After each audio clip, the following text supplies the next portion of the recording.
Hi everyone.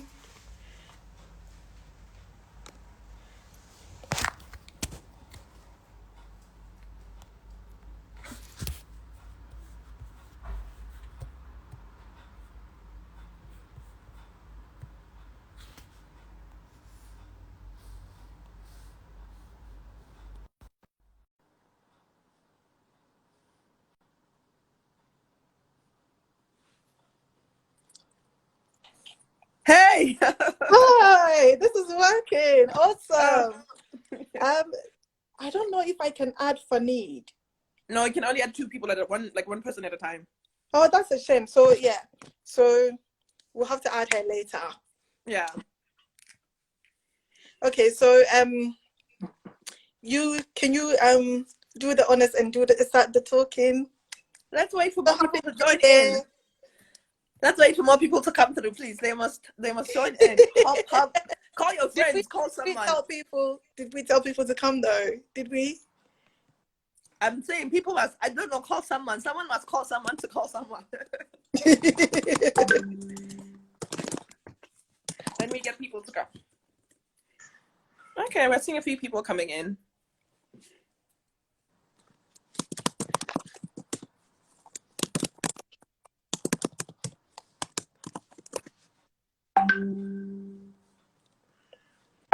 Have people come? I've texted people. I'm sure they'll join in. The numbers are picking up, hopefully. How are you feeling about the launch? We have our first articles out. How's the atmosphere? I'm really excited, and I'm also very nervous. I don't know if people are going to like it, or I'm just like, I But hope we they have a like great the set work. of articles. We have a lot of great articles out. I think I'm happy. I'm proud of the stuff we have so far. Yeah, we do have some great stuff. We do Yeah. have some great stuff. It's just a matter of people liking it or not. Yeah. I'm So sure are we they'll love it. in? Should Are I we? make a post on my Facebook to say come and join us on? Yeah, as well. I think that'll be good. So that people know, like, we just, the Facebook thing didn't work out, but we're here. We're here.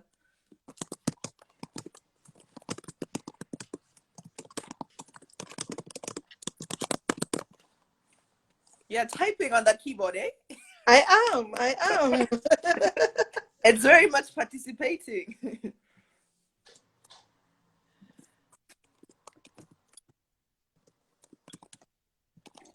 I'm trying to remember our Instagram login handle so that I can post it. See your life. Post it's the right ones. Don't. it's at FemInStyle_Africa, isn't it? Yeah, yeah. So I've made a post on my Facebook. Hopefully we'll get more than 6 people, 7 people. Hi, Yoroma. Thank you for joining. So yeah, I'm quite excited about the work that we've put out there. And obviously we hope that the people who read it will like it and they would get their friends to come and read it. We hope that people learn a thing or two today and in the coming days. The writers are amazing. Yeah. We have to dedicate a whole hour giving our writers appellations because they deserve it. I know. We need to learn how Chimamanda gives her daughter those appellations and write them down and give them to our writers. Yeah, I saw that video today. I was like, I'm not understanding but it looks so. I was like, oh my god. Yeah, I know, right? It was really cool. Yeah. I was like, and the daughter seemed to understand what her mom was trying to do. I think it's a great way to build a child's confidence. So yeah. Maybe we kudos. can have Fanid come in before me so that she can explain her perspective from the writers while I get more people to come back and jump in. Oh yeah, that is good actually. Because I think that looking at the articles we've released and like the work that has coming up, I think that'll be good. So Fanid can join in now. Yeah, Is that okay? Okay. Yeah.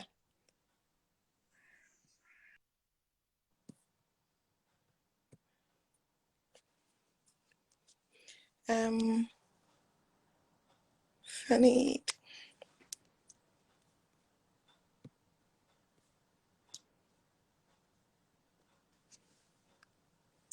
just waiting for Fanny to accept so that we can. Hi, Fanny. Hey. Yeah. What a fun.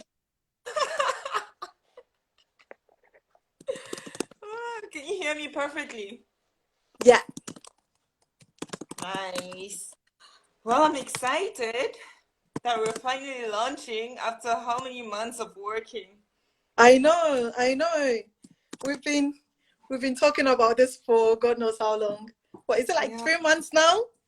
We're in our 3rd month. Yeah. It's been, wow. And the time flies so quickly. Wow. It's been 3 months. It's been an incredible journey. And it just started, you know. It has been. It really has been, and I'm really grateful for you guys and the work that you've done. So, Fanny, as a FemInStyle Africa writer, I think you're the best person to tell us your experience so far, why you chose to write for FemInStyle Africa, what interests you as a feminist and as a gender activist, and what the audience should expect to hear from you. Yes, so I think, first of all, I'll introduce myself. I'm Fanid. I'm from Burkina Faso, but I grew up partly in Ghana, and I am now residing in South Africa, where I'm doing my master's in anthropology. I'm a first-year master's. So for me, FemInStyle came at such a right time because I always wanted a platform where I wouldn't be forced to align with somebody else's feminism or sort of like tame down some things that I want to discuss open heartedly. And FemiStar, the first time we met, Hetty, you know, I was telling you how, you know, some people might shy away from discussing certain issues, especially concerning my second article, sexual pleasure and intimacy within the African context. So many people are so ashamed to even talk about these things. So having a platform where I'm given and encouraged even to talk about this has been enlightening, and it's been such a pleasure to work with FemInStyle Africa so far. And I'm looking forward to working with FemInStyle Africa for the next, I don't know how many years. I have big hopes and big dreams for this magazine because it's full of young women, young, smart, incredibly brilliant. I am honestly humbled to be part of this team because there's women from all over the continent, in the diaspora as well, you know, working hard to discuss issues that we believe have been sort of like erased because African women's voices are just always erased or misrepresented, which speaks to the first article that I've written, that is going to come out, I think, on the 8th of October, which is on female genital cutting. Now, this is a very sensitive topic, and I am aware that it has been often a very traumatic experience for women all over the world.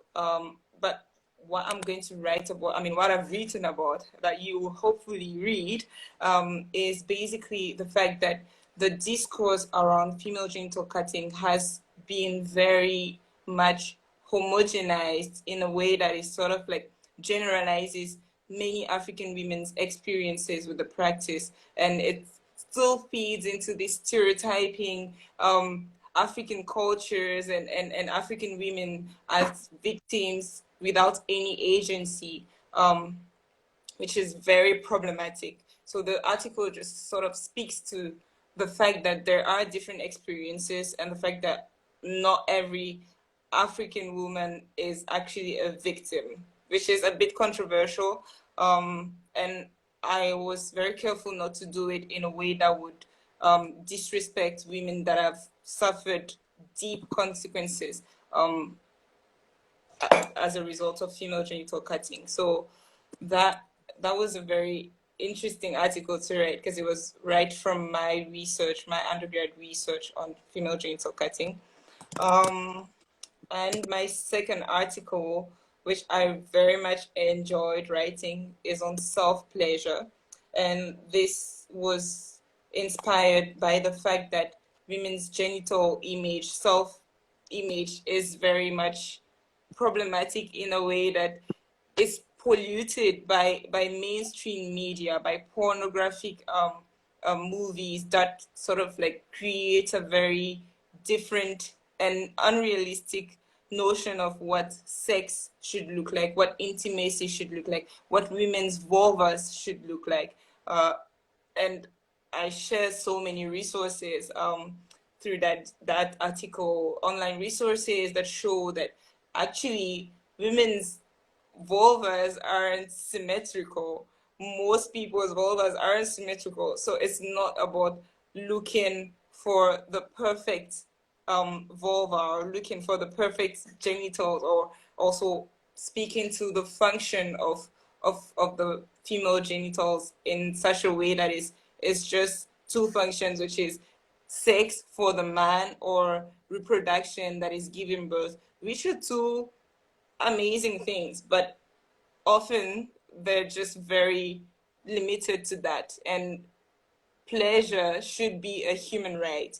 You know, women have the right to feel pleasure, and it's important that African women understand that. So yeah, these are issues that are clearly personal and for me, and growing up as an African woman in the countries that I grew up in, I was lucky enough to have parents that are very open-minded and understanding, but the people around me weren't that understanding of what it means to be a sexual being, and to be claiming that sexuality as a woman, and to be independent and to want pleasure.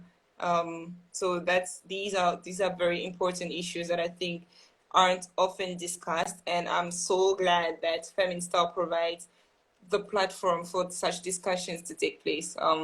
So we have big plans of collaboration, even amongst the writers as well. I am thinking of writing another art. There's many writers that are really into the same cause, and we're definitely going to do series and podcasts. So we're looking into diversifying the way we produce content and knowledge as well. So through podcasts and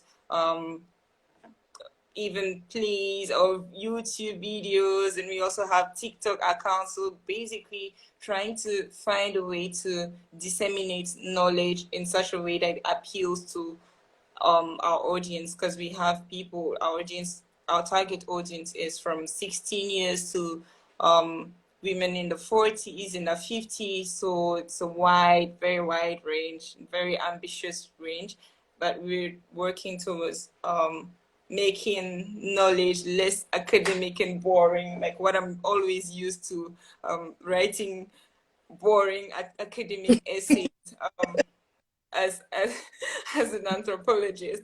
But yeah, so just basically trying to make our knowledge more accessible, and going right into taboo topics. I think that's one thing that really excites me, even just given the platform to speak about things that are unspeakable in so many contexts.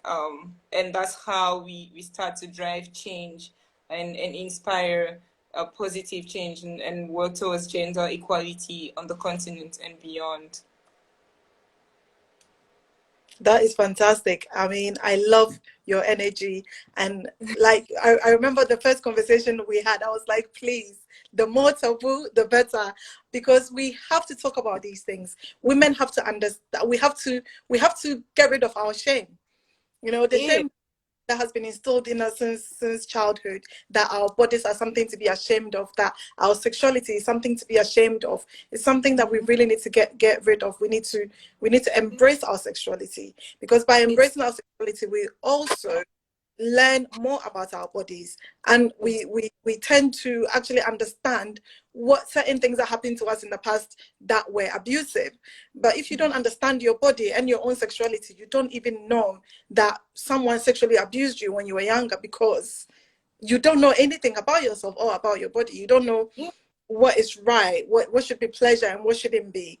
And society is made a thing out of controlling and policing women's bodies and women's sexualities. You know, for centuries and centuries, you're either a Jezebel or the Virgin Mary. You know, and there's nothing wrong with being a Jezebel, because Jezebel was a great woman. She had fun, right? And Virgin Mary, I mean, she really did. So, so I'm really looking forward to the work that you're doing, and the topics that you're putting out there. The FGM topic is going to be fire. I cannot wait for I am very excited that people have literally going to look for us. I just hope. And look for us, but it's fine. We've got on a does kickboxing. She's got our backs. Yes, only that to protect us if things go sideways. If things go sideways, we'll bring in One.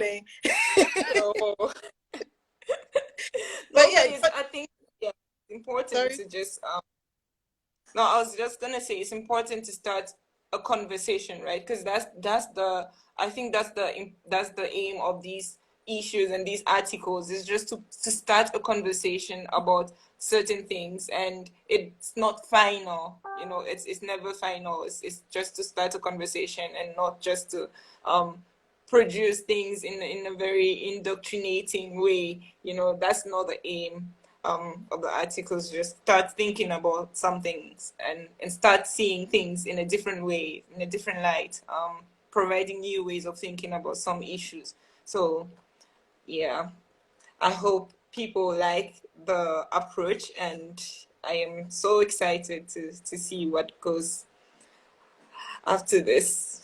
We are really excited to have you on board as well. And like you and all the other writers, everyone is so amazing, and it's the fearlessness with which you guys write is what we need. We've spent too much coddling and pandering to society in an effort to be given a seat at the table, and that doesn't work.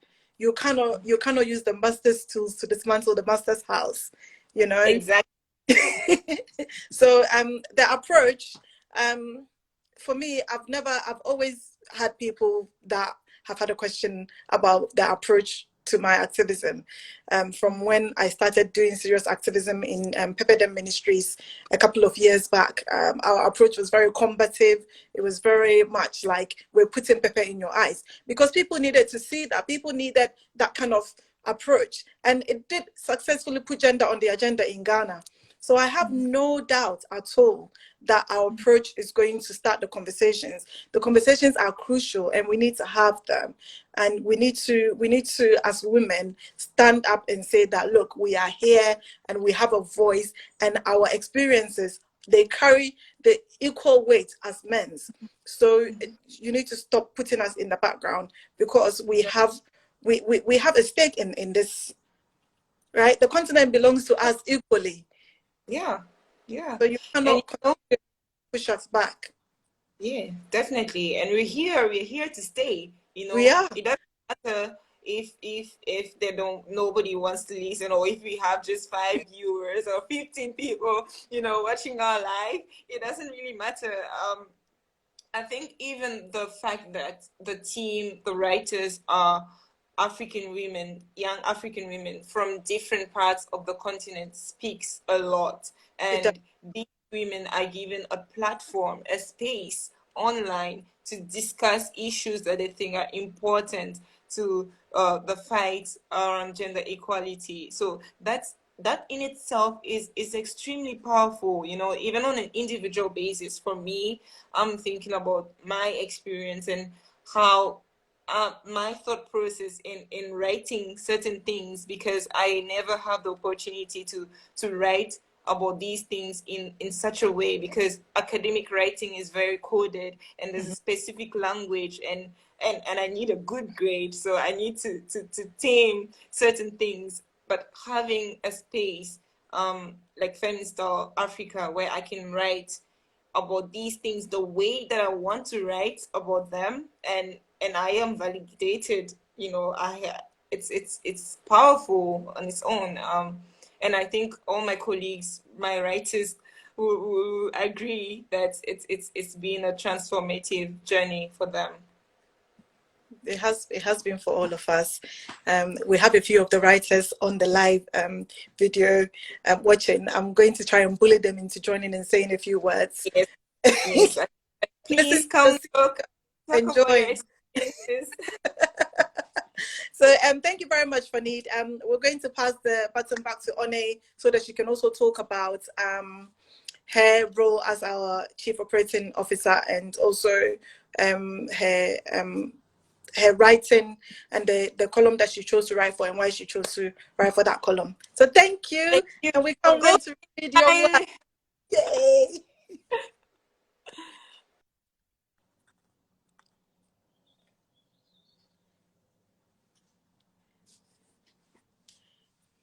We're waiting for One to join now, and she's going to talk us through her journey with FemInStyle Africa. Hi, One. Hey, how are you? How are you? How's everything? Great. You look great.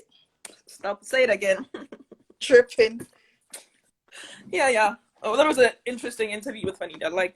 I'm so excited to see some of her work go out, and I know it's gonna be like work that strikes something within the peoples and gets conversations going, right? And so that we're having the conversation started and people are engaging. So I'm really excited to, I think, also just collaborate with her on some of the work, because we went to undergrad together. She's one of my best friends, so she's seen the most with me. I think we've grown a lot and we've come so far, and I'm just excited to see the amount of growth and so many things we're going to do in the future.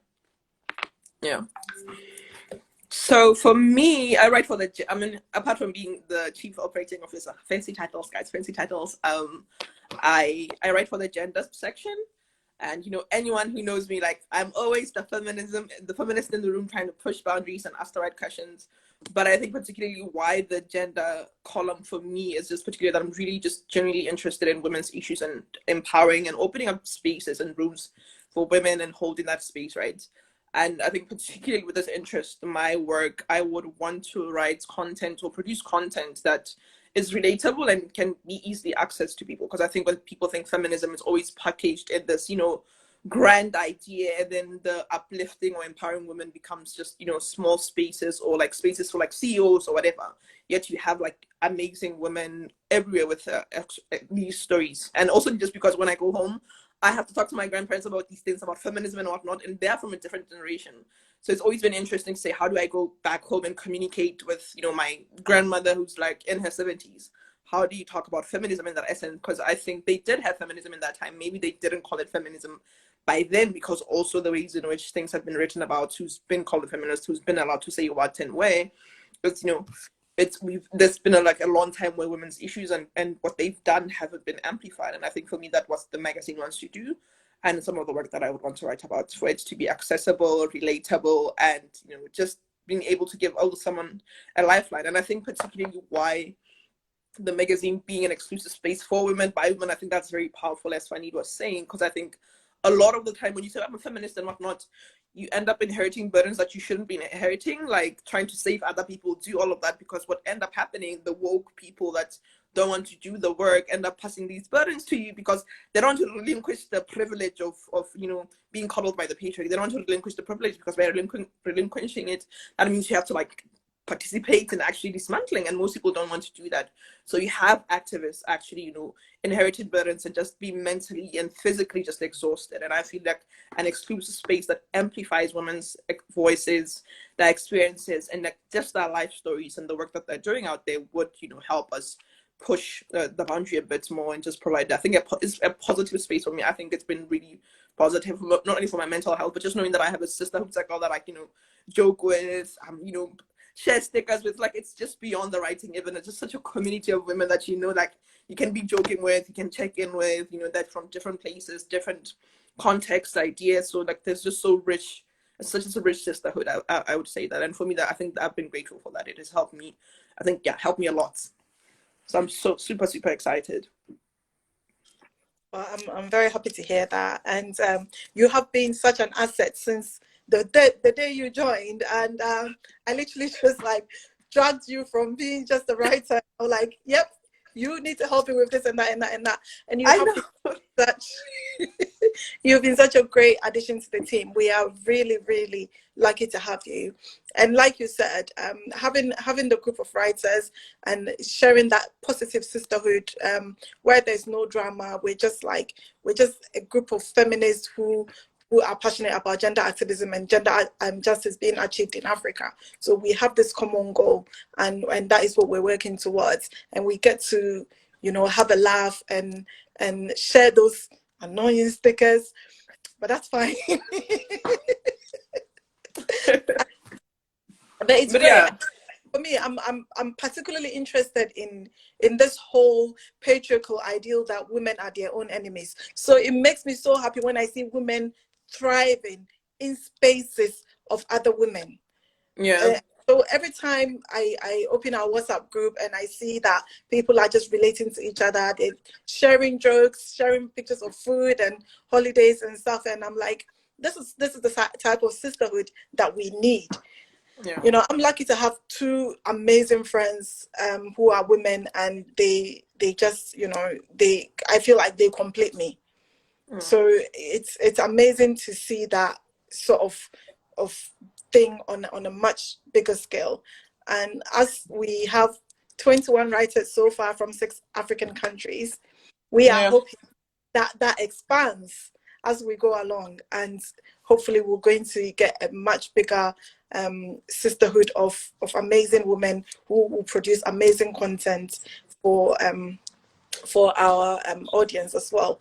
And it's very important as well that we discuss the type of audience that we want, and or the yeah, type of audience that we're writing for, because for me it's very necessary for people to understand that we're not just writing for feminist women.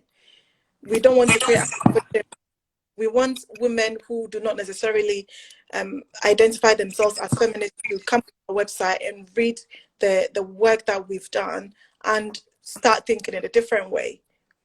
Right? Because that is how you get people to see things from a different point of view, and hopefully create a movement of women who are willing to get up and take action. yeah. And our target audience is people between the ages of 16 and 45. So we're trying to capture as much of the As we youth, can. so that a 16-year-old would read our magazine and see that her local district chief executive, who's a woman, has been featured. And that gives her the courage to know that she can also go into politics. Yeah. Our Sorry. young writers who are Yeah. being standing for political positions in their secondary school. It's going Oh, to that encourage was yeah.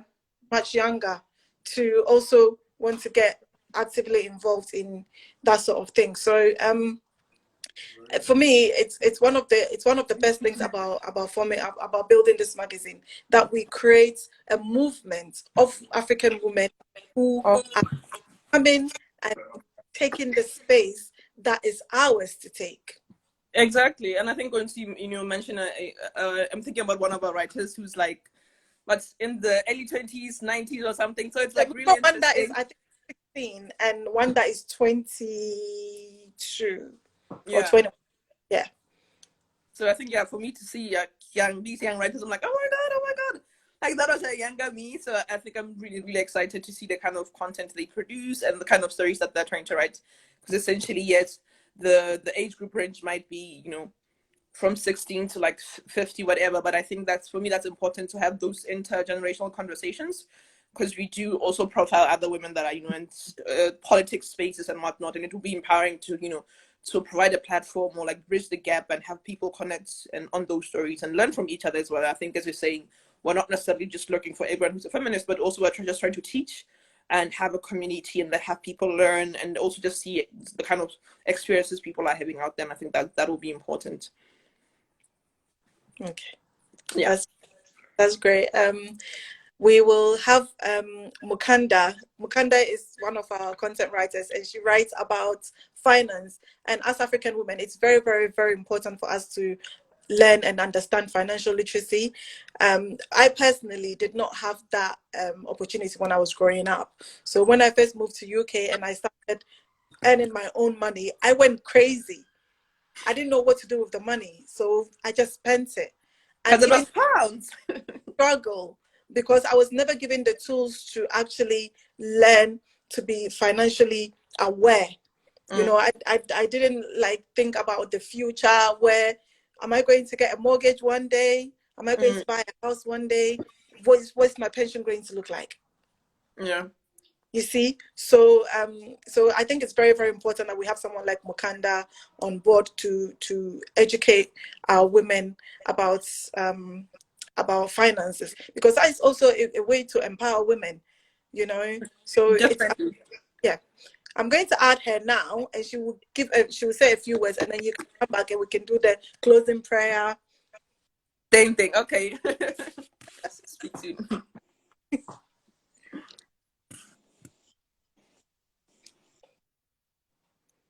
Okay, let me add Mukanda.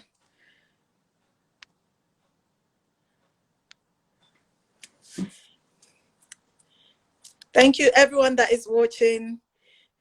The Rich Ants in Training. Yay, I love your name. Hi, can you guys see me? I don't know, I have very bad internet. We can hear you, but I can't see you. Okay, I don't know what's happening. My internet should. It's okay, we understand.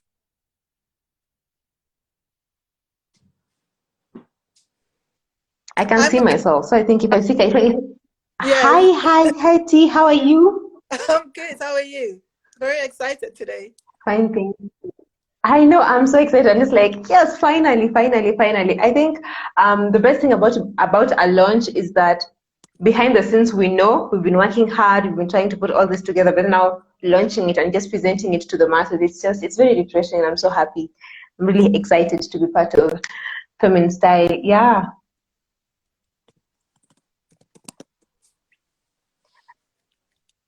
Had you introduced me? Had you told them that I write about money, right?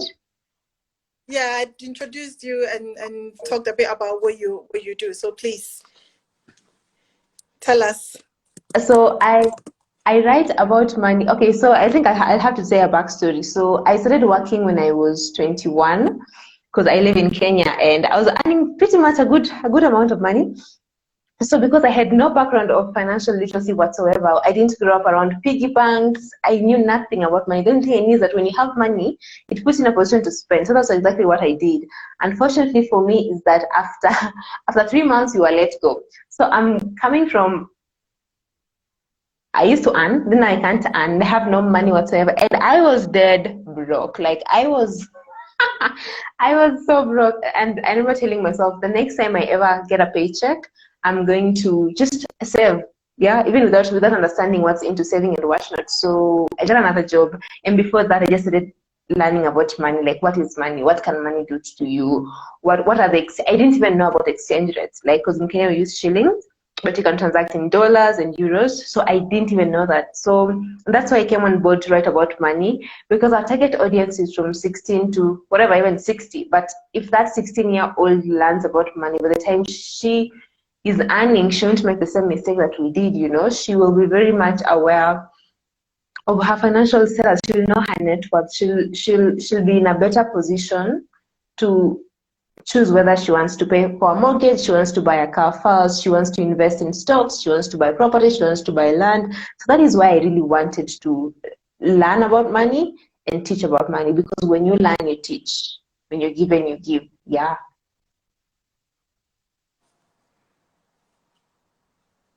Another thing that really pushed me to write about money is that the pandemic has done a lot to everyone. In one way or the other, we've been affected.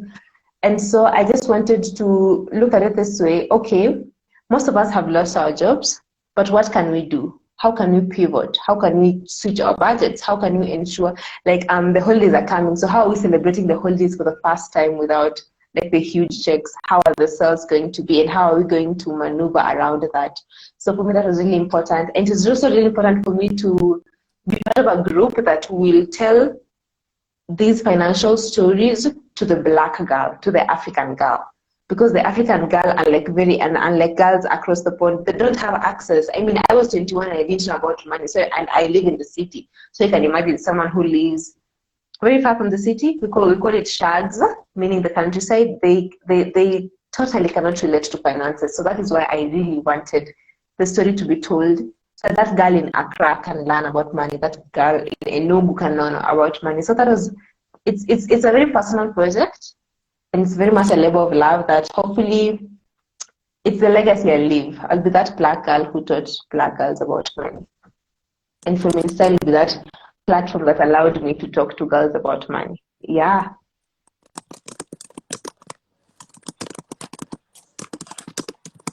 Yeah, that is very true. African women and girls learning about financial literacy is key, because a lot of the time we end up in circumstances that we shouldn't really be in because we have no idea about money, and so we don't even recognize things like financial abuse when it's happening to us.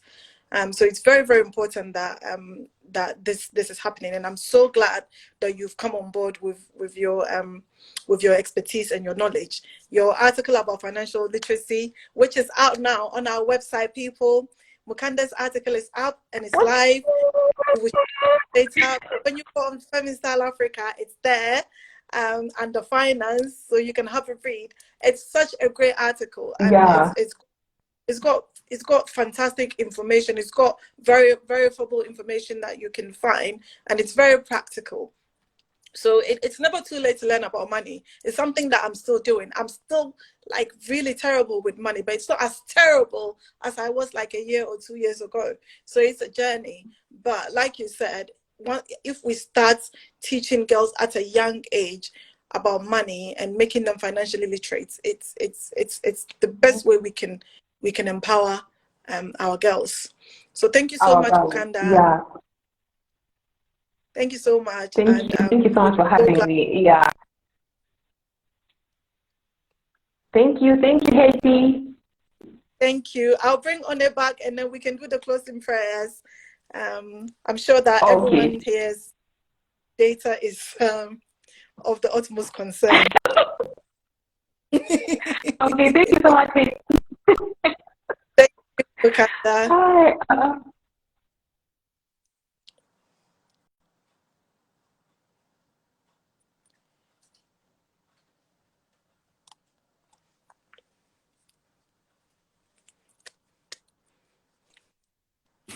Hi. How are you feeling? I feel great. I feel much better than I did before when we were on Facebook. Facebook is the ghetto. Oh no, guys, no, that was dribbled us. I thought it'd be simple. You know, when people just go live, I'm like, small stuff, we can do this thing, and it ended in tears very quickly. But no, I think we picked up premium tears. Big fat tears. Those are premium tears. I can't believe I was on Facebook like fixing my wig. Oh. No, but we move, guys. That's the energy this year. We move, we keep it moving. Yeah, I think that it's been quite a successful day. I woke up so nervous. There's so much riding on this, not because we want self-aggrandizement or anything, but I just feel that if we touch even one person's life, this would have been all worth it. So it was really a nervous day. I woke up this morning. I think I probably slept for like 2 or 3 hours. My sister, who's chasing you? Your village people. I was so full of energy. When I did some boxing, I did yoga, and I was still like buzzing. Oh, I don't know who hurt you, but come on, sleep.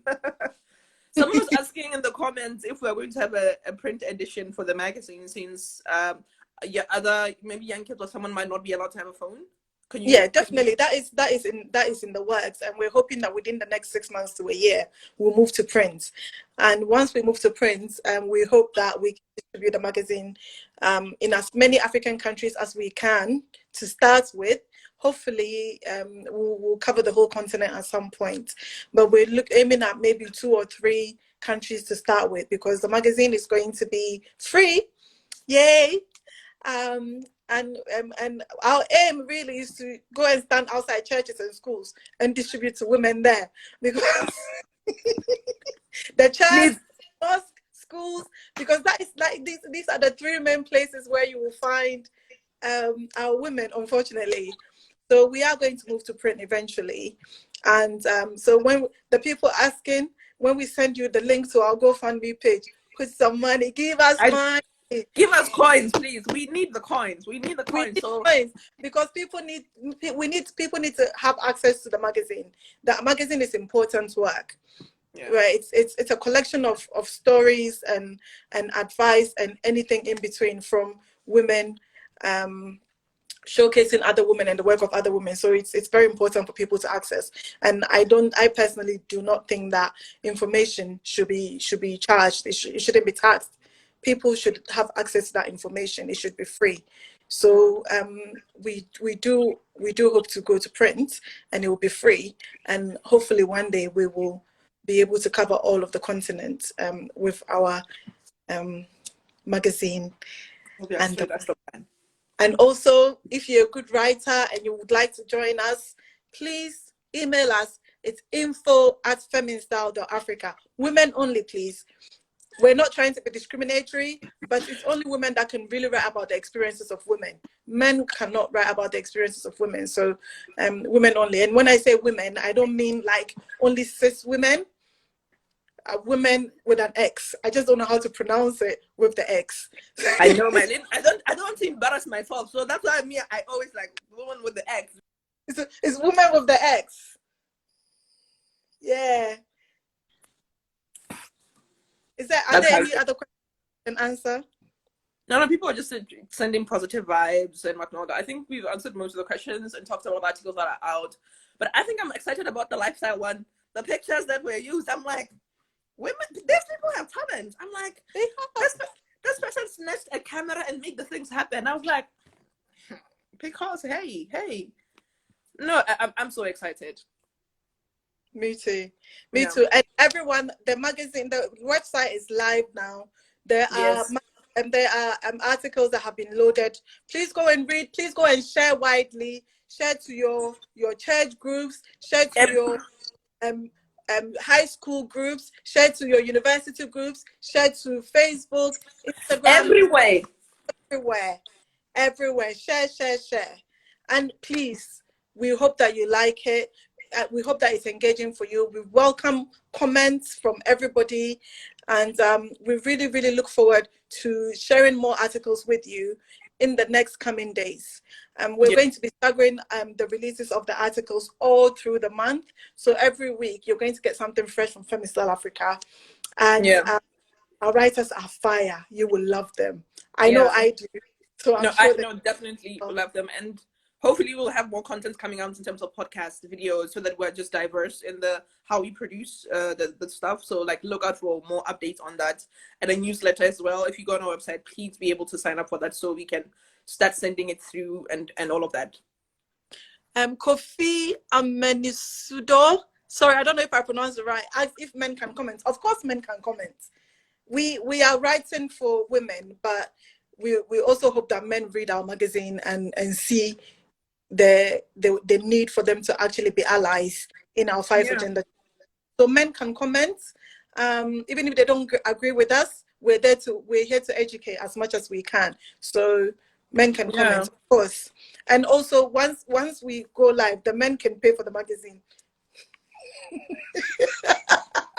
I mean,